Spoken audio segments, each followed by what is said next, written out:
All right, aloha students. Nice to see you.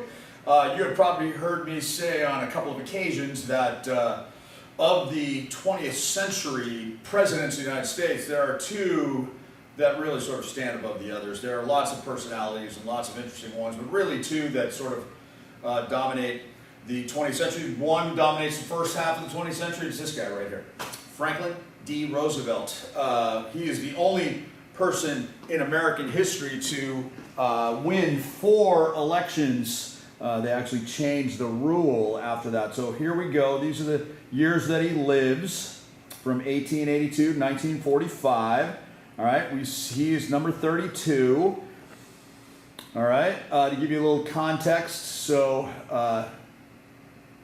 President Obama was number 44, President Trump was 45, etc., down the line, okay? As I mentioned, President Roosevelt was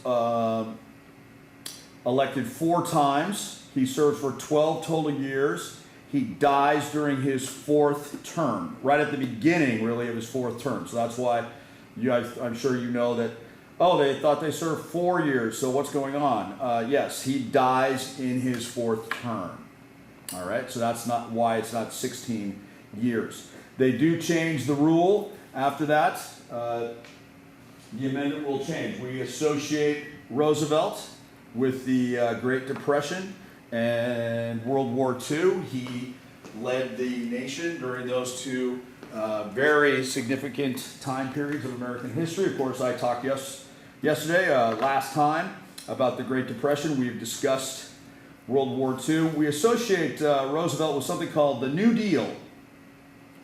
And I would say that Roosevelt is the classic example that we point to when we are discussing politics, in which we want to give an example of a big government, a person who has decided that big government is the key to creating equal outcomes. All right, he is in many situations, he's very much like Woodrow Wilson. He is sort of, if I would call it, anti-founding fathers. Of course, my point being the founding fathers were more of a limited government concept group of people. Wilson and really Roosevelt are the opposite of that. All right, and we'll come back to the New Deal here in just a moment. But the fact, I guess no, I'm going to keep going here. What is the New Deal? It was these a series of government social and entitlement programs. This is where we see the beginnings of, I'm sure you're all familiar with, you've heard of Social Security. We've discussed those in the Money Talks. The concept of welfare wasn't necessarily called that per se, but those types of programs to assist people. And of course, the Great Depression caused massive unemployment. Okay, and so those were the problems. So one of the things that he came along and believed in were 4 freedoms, and he would talk about this quite a bit. This was a major theme of his political career and ultimately his presidency. 4 freedoms. We should be free from fear. We should be free from want. We should be free from belief, free to believe what we want, and we should have freedom of expression. Now this is there's a couple of things here that I would sort of throw at you that are sort of interesting. Now the 4th one, the 3rd and the 4th one, we sort of associate that with something, with really the First Amendment, freedom of speech, freedom to practice the religion you want, okay, and those sort of things. We're used to that. Now how do you have freedom of fear, and how do you have freedom from fear and freedom from want? How are those accomplished? Those are not necessarily the types of things we would associate with the founding documents, would we? These are not specific, whereas I think the 3rd and 4th are specific to certainly the Declaration, but more so the Constitution. We don't really see this in here. So now this is an element that I'm getting to, and my point being about this big government mindset of people like Roosevelt. the government's got to come in here and do these things as well, above and beyond these two things. Okay, so how do you guarantee freedom from fear to the population? How do you guarantee freedom from want for the population? These are not simple things, but the belief here that these things can be accomplished by man through the government. Okay, to continue, one of the things that Roosevelt was known for was something called fireside chats. And these are very interesting. Fireside chats were basically speeches to the American public. And they started off on the radio. He would do speeches. And the reason they were on the radio at first is that most people didn't have a TV. So over the course of really his presidency, more people start to get TVs. And what he used to do was, the reason why we call them fireside chats, is he would not give a speech from behind a podium.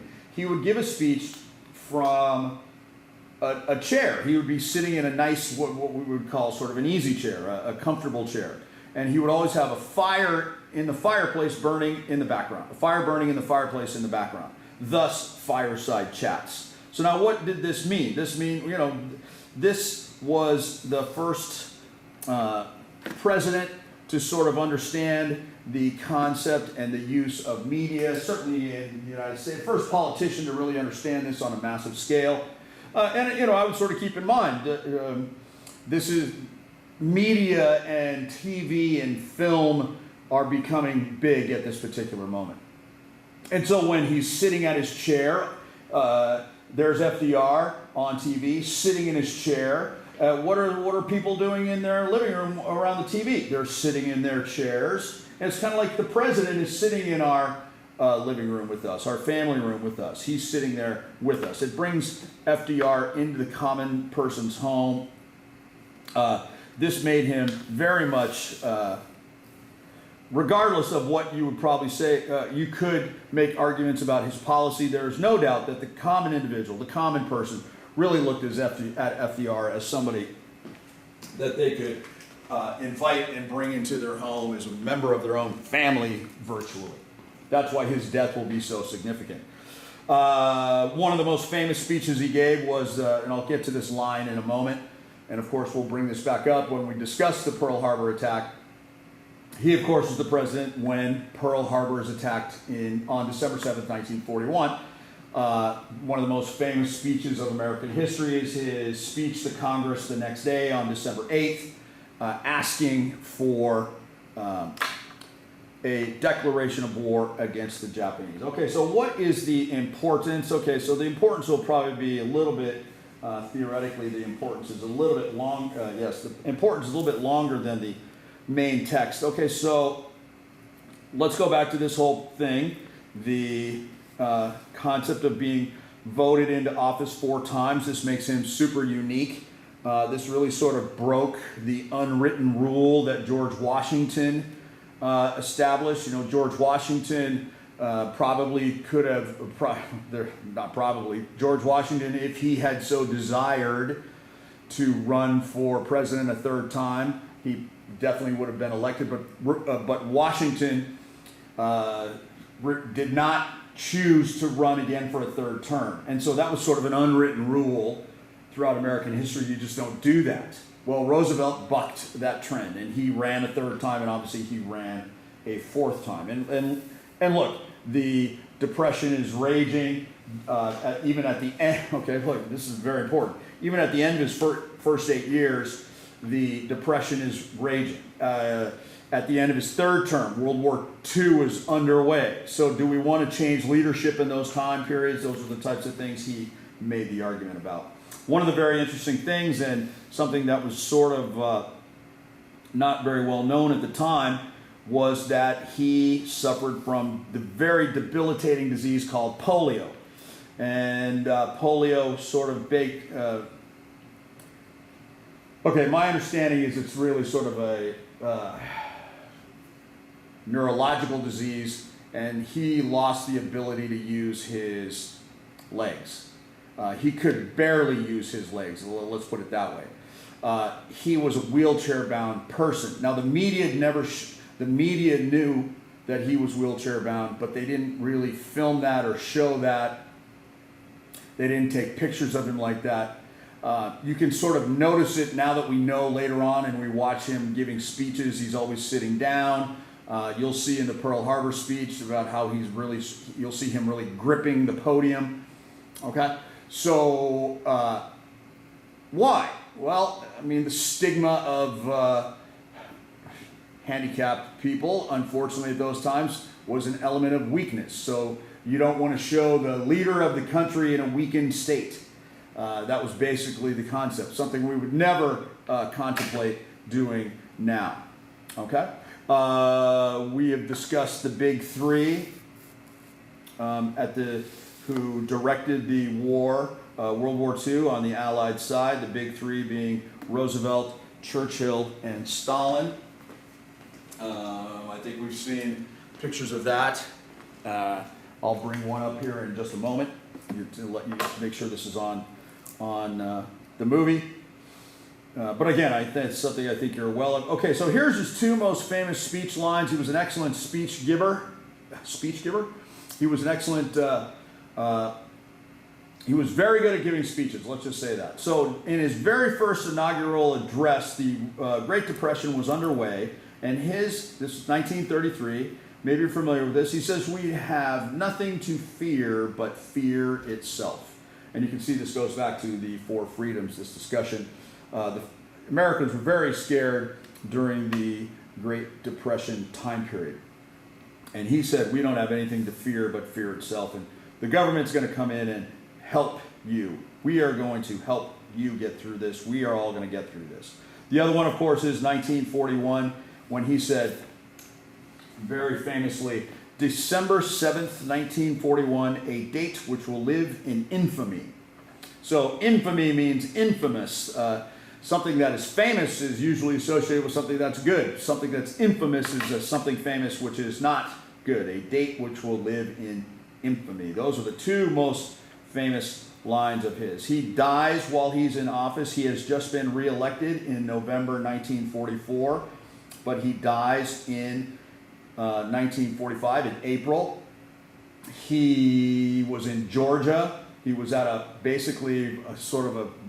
best way to put it, he was at a spa where hot springs spa, where the hot springs helped relieve his pains in his body from his polio, and he died while he was in office down there. And so this was one of these seminal moments for most Americans.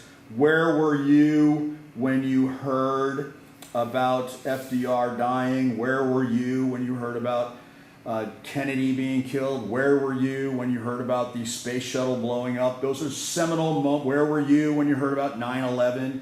This is one of these events where people are always able to say, "Well, I was at this place at this particular moment when I heard about it, and this person told me, and I remember it vividly." The death of Roosevelt was like one of those things for most Americans. Remember, he was in people's homes. Okay, so what we're going to do is we're going to take a look at some of the examples of the alphabet soup. Okay, so these were New Deal programs that are super famous. Many of them started within his first 100 days of office. Okay, and so what I'm going to sort of show on the edge here, I'll show these off at the end, and these are examples, so you can sort of just take a look at those. The reason I'm doing this is because I have students look these up in class, so these are just examples. I'll throw this up at the end so people can take a look at it. But these are examples of government social programs, some of them very interesting, some still exist today, some have disappeared. Okay? So, did these things work? Well, this is one of these great debates. Now, I think that one of the aspects of the debate could be, you could say, look, these didn't really work. All right, these were great ideas, but they don't solve or end the Great Depression, and they really don't. The Great Depression keeps rolling. The expansion of government extends the Depression. How do I prove that? Well, unemployment when he came into office was at 24.9%. it dipped, it went down, okay? But then 5 years later, it rebounds all the way up to 19%. So if we think of the worst moment of the coronavirus pandemic in the United States, one of the things that happened was lots of people lost their jobs. So what that got up to was somewhere between 10 to 13%. Could you imagine a situation where ultimately you have basically 1 out of 4 to 1 out of 5 people out of work? During the coronavirus pandemic, we had 1 out of 10 people unemployed.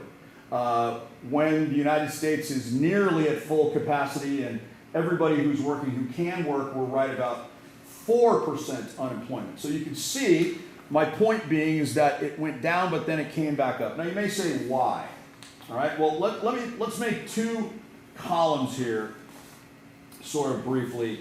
Let me give you an example why. This is sort of an explanation for why would unemployment rebound after falling at first. Okay, so a lot of these things, these alphabet soup programs from the New Deal were government programs. Okay, so if you think about them, some of them were like building projects, all right? And building projects were like a lot of them were like making trails in national parks, building dams, stringing together a telephone poles and telephone wires system. So if you think about those, a lot of times those sort of products, dare I say, the dam is the best example. Those things are created locally. Those things help a local population, all right? Even if it's a federal program, so a national program helps a localized area, okay? What happens to the workers when the project is done? That is the issue that you would have to take a look at when you sort of think about why does unemployment rebound after an initial fall? Well, all those people that were hired in the government program to build that dam, what happens? They finish. Is there something for them to jump right back into right after that? Not necessarily. Whereas if you think about a private industry, okay, a private company may have a local office, but the products they create can be sold all over the place, sold nationally. So over here you have a national program that is localized, but over here you have a local company who has a product that can be sold nationally. See the difference? Even if it's a local company, okay? Since the market is ongoing, workers can keep working. In other words, the product, you don't just make one of those products and then you're done. You make multiple, you make many of those products. And of course, I suppose the best example would be cars. How does that sound? Okay? Cars would be the best example. So this is why when the unemployment rate rebounded, this was the problem. Is there anything wrong with a government program to make dams? Certainly not. But the point is, that's exactly what happened. Now, one of the things, and you don't necessarily need to write this down, but if you take a look, this is often a diagram. When people think about Roosevelt, they think about in 1933, okay, and then 1945, the length of his presidency. Even though the man was in a wheelchair, it was sort of considered that he was very healthy, he was very vibrant, he was making speeches all over the place. He always had a big grin on his face. He seemed to be really robust and really ready to take on the Great Depression. And of course, the point being at that particular moment, what was the health of the United States? Well, it wasn't good. It was in bad shape, in the throes of the Great Depression, okay? And what, however, happens as the New Deal comes along? Well, you can make the argument that the health of the economy grows and grows and grows. But over the course of time, and this is sort of the point, what happens to the health of Roosevelt? Well, it seems to decline. And eventually, somewhere along the line, these things cross. And what happens? Well, the United States economy is brought out. Again, you can make whatever argument you would like, whether it had to do with the New Deal or ultimately World War II. And of course, what slowly happens to the health of the president, it declines and declines and declines. And it's almost like people believed that the president took the problems of the country upon himself. And that's what some people look at it as, that's what killed him. So that's one of the reasons why he's so popular and so well thought of. People admire him so much. Let me sort of show you a couple of, so here we go, we'll sort of finish with just a couple of pictures. Of course, here is the big three. This is the first time they all met together. This picture was in Iran, in the city of Tehran, the capital city of Iran. And there's, of course, Roosevelt in the middle. You can sort of see that he's still looking pretty vibrant. There's another picture of the three of them together. The second time they meet, they actually meet in Russia, and Roosevelt's in a lot worse shape in the other picture. One other thing I'd like to show you are these two pictures. These two pictures are from the Franklin Delano Roosevelt Memorial in Washington, D.C. And they're very fascinating. And it was very controversial because when it was originally done, this one was sort of the only statue of Roosevelt. And of course he had this big, he's in a chair, and he has this big cape around him, but there's no emphasis that what he's really sitting in is a wheelchair. There was no real saying, hey, this was a handicapped guy. This handicapped guy was the President of the United States, and there was controversy that the memorial did not show that. So this statue was added, again, this is in Washington, D.C., this statue was added later. And these are not the only two, there's other statues in there. It's a sort of a big open space, open air memorial. It's very cool, but this was added after the fact when there were complaints that, hey, we should be depicting, we should not be hiding the fact that this man was handicapped. Let's depict it and make sure that history knows exactly what was going on with the guy. Okay? And I think that's a very good, idea. Okay, so I'm just going to throw these up here at the end.